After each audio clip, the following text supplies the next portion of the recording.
Welcome to my video on how to make a Zoetrope card.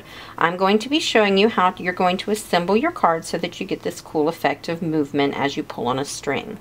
So I'm going to just be showing you the assembly. You have started with a punch out that you've stamped or adhered little images on that are going to appear to be spiraling off as you put it together.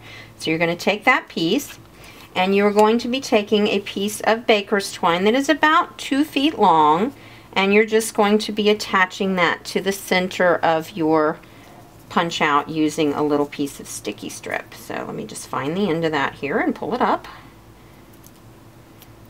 And we're just going to be attaching that right to the center there. The next thing you're going to do is to take some of our shaker frames, and I've already used the outside circles on these, but you're only going to be using the inside pieces. So you're going to be using the center piece and the 2 smaller rings, and you just want to very carefully pry those up, trying not to separate them from each other as you do so, and being careful not to remove that protective backing. And then you're just going to stick that right to the center of your punch out piece, covering your sticky strip and your end of your baker's twine. Once you have that done, you're just going to push that out of the way for the moment, and you will have already made a piece of 3 1/4 inch square cardstock that you may have embossed with some texture. You're going to make yourself a little piece of window sheet that's about 1 inch square, and you're just going to attach that to the center of your piece of cardstock here, and you can just use snail or sticky strip or whatever strong adhesive you want, and just kind of put it on there like that. You're going to go back to this piece real quick because I kind of skipped over a step.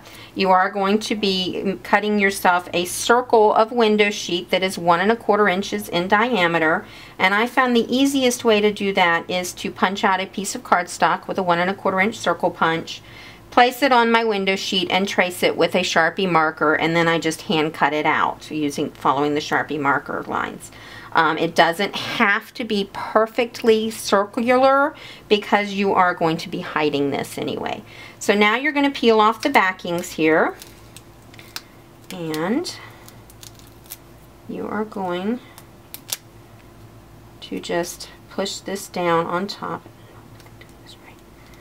Alright, just like that. And that just adds a little bit more smooth surface for your thing. So now you're going to take this, you're going to place it on top of your square, and you're going to put the whole thing on top of your pierce mat, and using your paper piercing tool you're just going to poke a hole through all layers, trying to make sure that you keep it centered, and kind of wiggle it around a little bit to make sure it's big enough.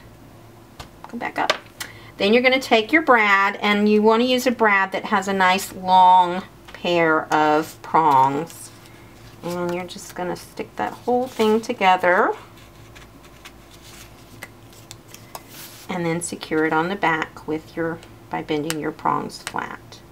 Once you've got that done, you're going to take your string and you're just going to carefully wrap it around until you have it completely wrapped. And you're just going to leave a little bit hanging loose at the end. So I'm going to step forward a little quick so you don't have to watch me wrapping everything. You're going to have punched 2 little pieces of cardstock of the same shape. They can be whatever shape you want. And you're just going to either write or stamp the word pull on either side of them. And you're just going to adhere those to the other end of your piece of baker's twine, so that the baker's twine is sandwiched in between them. And you can use nail or sticky strip for this step. It doesn't really matter, whichever you want. And that just lets your recipient know what they're supposed to do with this string once they get their card. And then once it's all done, you're going to have a piece that looks something like this. And when you pull, you get the cool Zoetrope effect of movement. Hope you enjoy it. Have fun. Thanks a lot. Bye-bye.